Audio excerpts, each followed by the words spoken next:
Hai, Huh? aku Asyfadu Hasalsabila.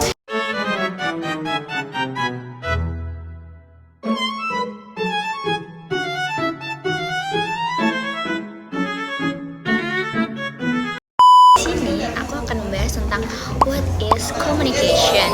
Apa sih komunikasi itu? Sebelumnya, komunikasi yaitu suatu aktivitas percakapan sehari-hari kita yang bisa disampaikan secara simbol atau lisan, bahkan juga bisa secara tulisan. Nah, dari berbagai cara komunikasi dapat tersampaikan. Para ahli membagi banyak sekali bagian dari komunikasi.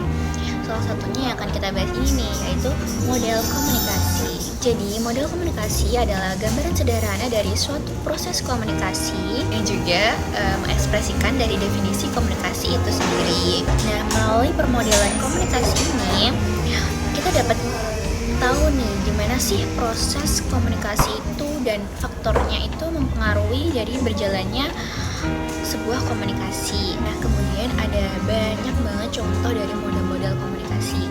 4 diantaranya yang akan kita bahas, yaitu pertama model Laswell, yang kedua model stimulus response, yang ketiga ada model Shannon and River, yang keempat ada Aristoteles. Oke, kita bahas dulu yang model Laswell. Jadi model Laswell ini dibuat sama Harold Laswell. Melalui model komunikasi ini, unsur-unsur proses komunikasi itu bisa dirincikan berupa ungkapan verbal. Kemudian ada 5 unsurnya nih dari model komunikasi Laswell. Pertama ada komunikator, who says. Jadi siapa sih yang menyampaikan pesan itu? Terus yang kedua ada pesannya. Jadi apa sih pesan yang diberikan oleh komunikator? Ketiga ada media. Nah, dengan media apa pesan itu dapat tersampaikan? Yang keempat ada komunikan. Jadi siapa sih yang nerima pesan tersebut? Terus yang kelima ada efek, apa yang akan terjadi setelah pesan itu tersampaikan. Yang kedua ada model stimulus response. Jadi model ini menunjukkan aksi dan reaksi gitu yang bersifat timbal balik. Kemudian dari stimulus respon ini tuh komunikasinya tuh ada timbal balik gitu. Jadi ada 2 orang yang sedang berbicara dan mendapatkan pesan kembali gitu. Jadi ada responsnya. Ada Shannon and River. Model ini juga termasuk dalam komunikasi linear yang dibagi menjadi beberapa komponen-komponen tertentu. Seling. Nah, komponen-komponennya ada apa aja sih? Yang pertama, ada pengirim. Pengirim ini yang dimaksud adalah siapa sih yang mengirim pesan itu. Yang kedua, ada encoder. Jadi mengubah pesan menjadi sebuah sinyal dengan saluran yang digunakan. Yang ketiga ada medianya. Jadi media saluran komunikasi apa yang digunakan gitu. Yang keempat ada decoder. Jadi mesin yang digunakan sebagai merubah sinyal menjadi pesan. Yang kelima ada penerima. Jadi siapa yang menerima pesan tersebut. Terus yang keenam itu ada gangguan. Jadi dari metode Shannon and River ini itu pasti ada efeknya atau ada gangguannya. Yaitu kayak misalkan kita sedang teleponan dengan keluarga yang jauh gitu. Nah, sinyalnya itu tidak pasti selalu bagus, pasti ada gangguan dari sinyal tersebut. Nah, itu merupakan salah satu gangguan dari model komunikasi Shannon and River. Kemudian keempat ada model Aristoteles. Model ini dikembangkan oleh Aristoteles sebagai salah satu model linear. Model komunikasi ini itu bisa disebut dengan model komunikasi yang berpusat pada pembicaranya. Jadi berpusat pada si komunikator gitu. Atau bisa kita sebut public speaking.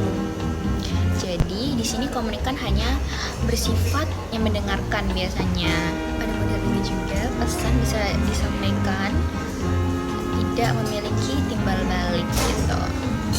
Nah, Aristoteles juga mengungkapkan nih ada 3 unsur model ini bisa berjalan, yaitu yang pertama ada pembicara, yang kedua ada pesan, yang ketiga ada pendengar. Pembicara ini yang dimaksud adalah komunikatornya.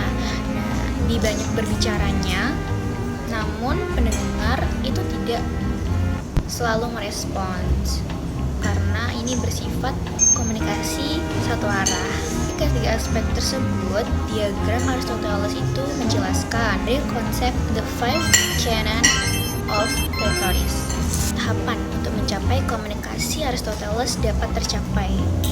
Yang pertama yaitu penemuan. Penemuan yang dimaksud yaitu proses dari mencari apa sih pesan yang akan disampaikan oleh komunikator kepada komunikan. Kemudian ada pengaturan. Jadi sebelum komunikan memberikan pesan pasti diatur dulu gitu. Gimana ya caranya pesan itu bisa tersampaikan oleh pendengar. Jadi diatur dulu gitu. Yang ketiga ada gaya. Style gimana cara penyampaiannya agar bisa diterima oleh pendengar dan mudah dipahami gitu. Keempat dengan memberikan contoh. Jadi komunikator harus ngasih contoh nih dari pesan apa yang dia kasih, terus diberikan contoh kepada pendengar agar lebih mudah dipahami.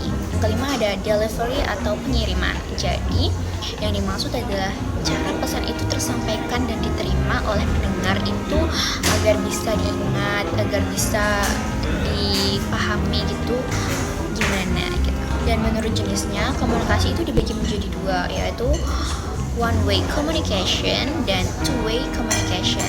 Ya, jadi one way communication itu hanya komunikasi satu arah tanpa memberikan timbal balik, dan two way communication yaitu komunikasi dua arah yang memberikan timbal balik. Jadi ada respon gitu. Yang akan kita bahas di sini yaitu apa sih two way communication itu? Jadi two way communication yaitu komunikasi dua arah yang memberikan respon.